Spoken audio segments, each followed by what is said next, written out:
Hello friends, आप सब कैसे हैं। आई होप आप सब बढ़िया ही होंगे। आज हम पढ़ेंगे प्रस्तावना, इस संविधान की प्रस्तावना। पहले हम पढ़ लेते हैं इसको। अपने वर्तमान स्वरूप में प्रस्तावना को इस प्रकार पढ़ा जाता है। हम भारत के लोग भारत को एक संपूर्ण प्रभुत्व संपन्न समाजवादी धर्मनिरपेक्ष लोकतांत्रिक गणराज्य बनाने के लिए और इसके समस्त नागरिकों को सामाजिक, आर्थिक और राजनीतिक न्याय, विचार, अभिव्यक्ति, धर्म, विश्वास व उपासना की स्वतंत्रता, प्रतिष्ठा और अवसर की समता प्राप्त कराने के लिए तथा व्यक्ति की गरिमा और राष्ट्र की एकता तथा अखंडता सुनिश्चित करने वाला बंधुत्व बढ़ाने के लिए दृढ़ संकल्प होकर अपनी इस संविधान सभा में आज दिनांक 26 नवंबर 1949 को एतद द्वारा इस संविधान को अंगीकृत, अधिनियमित और आत्मार्पित करते हैं। इसका मतलब क्या हुआ? हम भारत के लोग, यानी कि हम भारत के लोग ही इसमें हैं। पहली बात, इसमें जो प्रस्तावना है, संविधान की प्रस्तावना, ये प्रस्तावना शब्द कहाँ से लिया गया? ये अमेरिका से लिया गया है।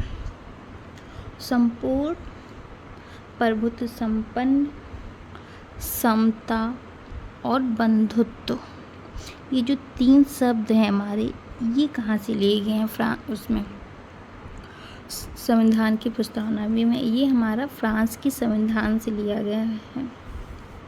प्रस्तावना में जिन भाषा और शब्दावली का प्रयोग हुआ है वो हमारे ऑस्ट्रेलिया से लिया गया है।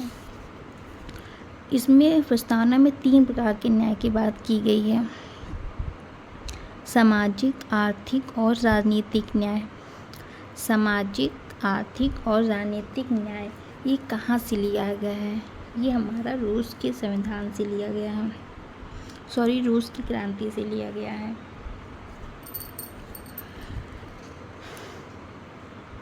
धर्मनिरपेक्ष लोकतांत्रिक गणराज्य।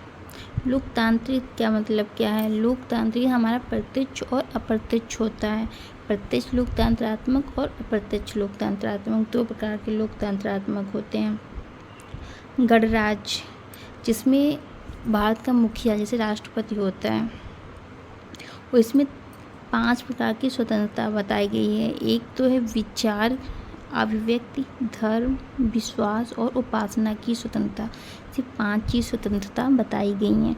और न्याय कितने प्रकार बताए गए हैं? 3, सामाजिक, आर्थिक और राजनीतिक न्याय।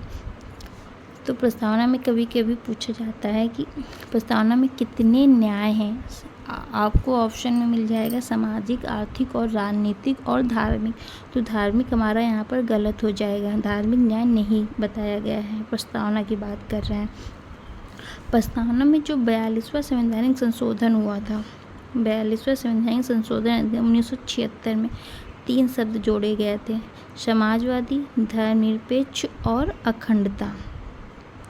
ये पहले नहीं थे, इसको 42वें संवैधानिक संशोधन द्वारा इसे संविधान में ऐड किया गया था। तो हमारे जो ये हैं शब्द, भारत की प्रकृति इसमें कैसी है? एक तो संप्रभु है, मतलब संप्रभु, प्रभुत्व संपन्न, समाजवादी, धर्मनिरपेक्ष, लोकतांत्रिक एवं गणराज्य। ये क्या है? ये भारत की प्रकृति है। इस प्रस्तावना की प्रकृति कैसी है? 5 इस प्रकार की है। संविधान का उद्देश्य क्या है? संविधान तो बन गया, प्रस्तावना बन गई, इसका कुछ उद्देश्य भी तो होगा। उद्देश्य ये है कि इसमें न्याय की बात की गई है। न्याय, सामाजिक, आर्थिक और राजनीतिक न्याय आपको मिलेंगे। स्वतंत्रता, आपको विचार करने की, कुछ भी सोच सकते हैं, कुछ भी अभिव्यक्त कर, कुछ भी बोल सकते हैं। धर्म, किसी भी धर्म में आप विश्वास कर सकते हैं, उसका प्रचार प्रसार कर सकते हैं। उपासना, किसी भी भगवान की उपासना कर सकते हैं। इस सब की स्वतंत्रता दी गई है। प्रतिष्ठा और अवसर की समता। समता हमारी कितने प्रकार की है? सिर्फ 2, प्रतिष्ठा और अवसर। और इस संविधान को संविधान सभा में आज दिनांक 26 नवंबर 1949 को, यानी कि संविधान सभा कब लागू हुआ था? हमारा 26 नवंबर 1949 को। इसमें मेन पॉइंट ये है, इस संविधान को अंगीकृत किया गया। अंगीकृत माने अंग, संविधान का ये अंग है।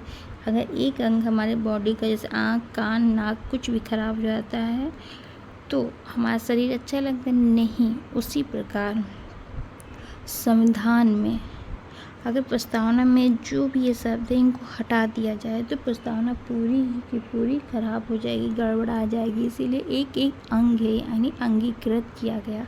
अधिनियमित यानी इसमें कानून भी बनाया गया है। आत्मा अर्पित, आत्मा अगर शरीर में आत्मा ना हो तो आत्मा ही खराब हो जाए, शरीर ही खराब हो जाएगा। उसी प्रकार आत्मा अर्पित करते हैं यानी इसमें एक हम आत्मा डालते हैं। संविधान एक जीता जागता इंसान की तरह है। संविधान में हमारे बेरू बारू केस जो हुआ था 1960 का, उसमें ये बताया गया था, न्यायालय द्वारा ये बताया गया कि प्रस्तावना संविधान का भाग नहीं है, संविधान का भाग नहीं है या असंशोधनीय है, इसमें कोई संशोधन नहीं किया जा सकता है। फिर न्यायालय ने जो केशवानंद भारती केस आया 1973 का, उसमें प्रस्तावना संविधान का भाग है और उसमें ये बताया गया कि संशोधनीय है। संविधान में संसद प्रस्तावना में केशवानंद भारती केस के बाद संशोधन तो वो कर सकती है, संसद जो है संशोधन तो कर सकती है, लेकिन अनुच्छेद 368 के तहत सीमित संशोधन कर सकती है। ये प्रस्तावना आपको कैसी लगी कमेंट में ज़रूर बताइएगा। धन्यवाद।